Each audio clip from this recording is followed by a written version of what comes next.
La Marca ancora nel mirino dei ladri. Ieri sera, in questo novembre di fuoco sul fronte dei furti in casa, ad essere bersagliata è stata Cendon, frazione di Silea. Fortunatamente stavolta i malviventi hanno tentato di entrare in diverse case, ma non sono riusciti a mettere a segno i colpi. Stavo andando a prendere la legna per il caminetto e sono uscita un attimo e sentivo all'angolo della casa sentivo dei rumori sopra il tetto.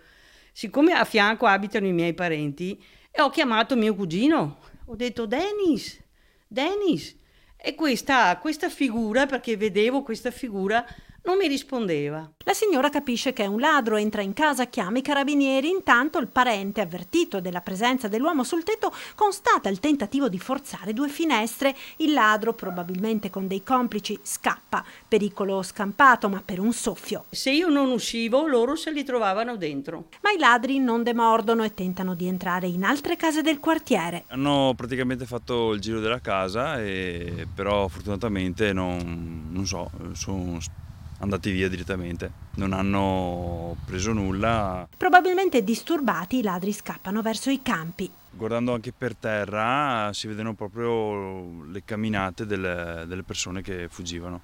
Ormai il quartiere è allertato. Ho sentito un po' l'allarme, che poi mi hanno detto che l'avevano spento subito, e dopo poco ho sentito una macchina partita forse dalla curva là a sgomare forte, andare via forte. Probabilmente provvidenziale in questo caso è stato proprio il controllo di vicinato. Ieri sera l'attivazione è stata immediata, per cui è stato un bel aiuto anche perché le persone, grazie al controllo di vicinato, si sentono di fatto più tranquilli.